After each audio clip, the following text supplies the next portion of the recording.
Nag-start kami dati pa mga 2015 pero yun ay ano lang, parang larong hindi masyadong seryoso. Karga lang kami, yung mga breeders namin, bili namin sa pet shop. Tapos ngayon, nagkaayaan kaming uli, inayaan niya ako, bumalik kami noong 2024. Ayun talaga, yun, namili ako ng ibon sa auction. Tapos ayun, doon lang kami nagsimula mag-breed hanggang sa dumami-dami na. Hanggang sa 2020, hanggang ngayon 2026, nagpanalo na kami within the 24 hanggang 26. Good day mga ka-advance hobbyist. Welcome sa Loft Visit 101. So today, maglo-loft visit tayo 6th place overall ng PHA MacArthur. So dito tayo ngayon sa boundary ng Las Piñas at ng Bacoor. So bibisitahin natin si Sir Adrian Razonables ng Green Hand Loft. So let's go. Sir, good morning po. Ayan, sir, thank you so much po sa pag-imbita sa amin dito sa ano. So we have our Loft Visit 101. So bisitahin natin yung loft mo. Okay, sir. Tour mo kami sa loft mo. Yan, punta tayo dito sa maliit na loft namin.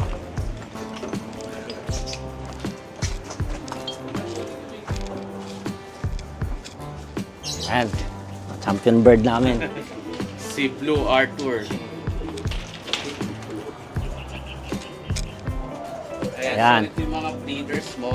Yeah. Then, stock bird. Stock bird So, namin. Yung north, magkaiba yung north and south mo na lo. Opo. Bali ito yung south loft namin. Tapos, ito yung north loft namin. Tapos, ilan yung nililipad mo ng south saka ng north? Konti lang, mga 15 to 20 lang. So, 15 bago mag-20 ganyan. Tapos, ganun din sa north, mga 15 lang din kasi masikip eh. So, kaya ko rin ng overcrowded yung ano ng ibon. Ay, ako nga pala si Adrian Razonable. Kelvin Custodio Ng Green Hand Loft. Actually, Green Hand Loft kasi nakita ko sa partner ko yung magaan, yung parang nakikita ko sa kanya pag maghawak siya ng ibon. Basta, hindi, ayun, pag siya kasi nag-ano dito sa breed ng ano eh, breeding sa loft namin. So, parang minsan bihira kami magkasakit. Meron din, pero kaya parang yun ang tingin ko na loft namin dati pa.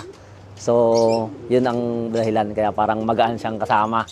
Talaga. Nag-start kami dati pa mga 2015 pero yun ay ano lang, parang larong hindi masyadong seryoso. Karga lang kami. Yung mga breeders namin, bili namin sa pet shop. Tapos, ayun, nagkaayaan kami uli, inayaan niya ako. Bumalik kami noong 2024. Ayun talaga, yun. Namili ako ng ibon sa auction. Tapos, ayun, doon lang kami nagsimula mag-breed hanggang sa dumami-dami na. Hanggang sa 2020, hanggang ngayon, 2026, nagpanalo na kami within the 24 hanggang 26. Mostly sa auction lang kami nag-ano eh, no? Ako lang kasi nag-ano ng ibon. So, dumadating lang dito, pinapadeliver ko lang. Yun. So, mga auction lang.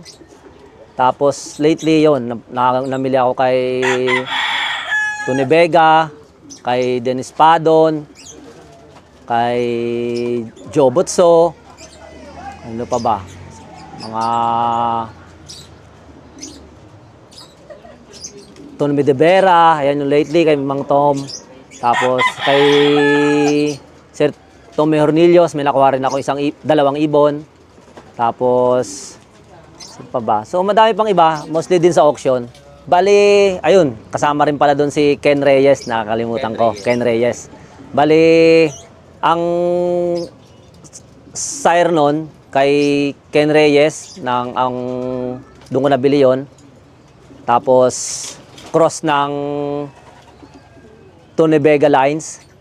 Yung hen doon ko nakuha sa kanya, yung nag-produce ng ano ng MacArthur winners namin, 6th place MacArthur winner.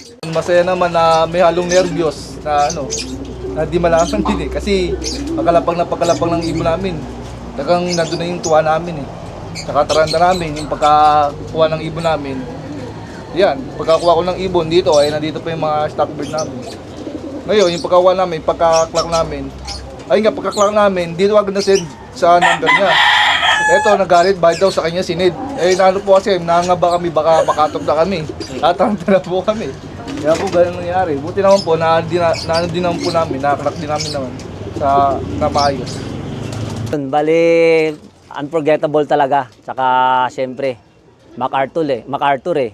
So, national race, pangarap ng lahat, di ba? So, yun.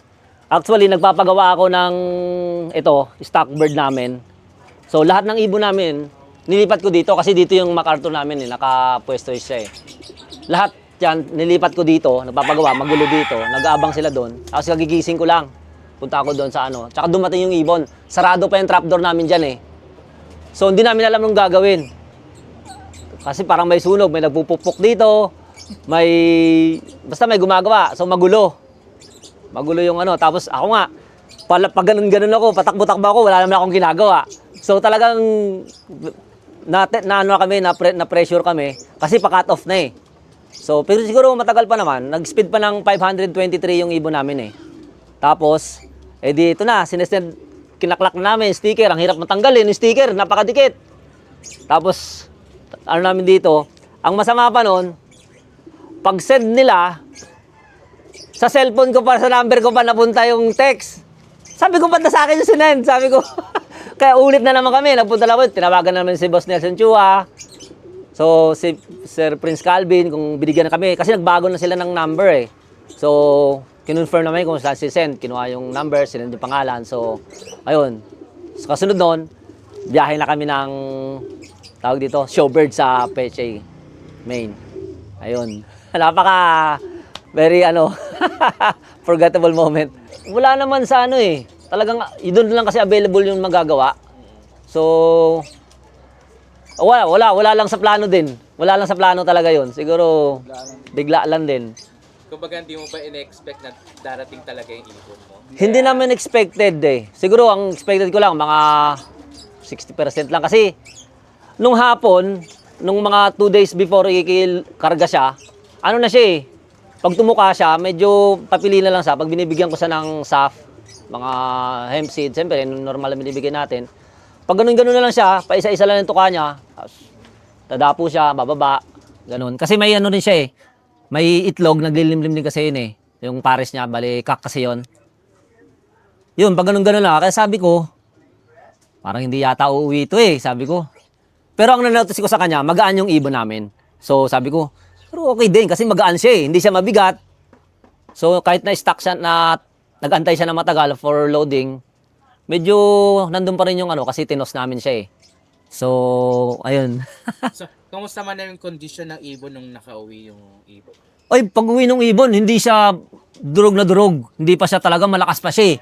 Pag nandyan, nagmawara ko pa nga siya. Wala na kaming video, tsaka yung CCTV ko, hindi na namin naisipan na tawag dito, on na tingnan doon kasi nga wala, hindi na namin talaga kasi pa-cut off na, hindi namin expect na darating pa siya.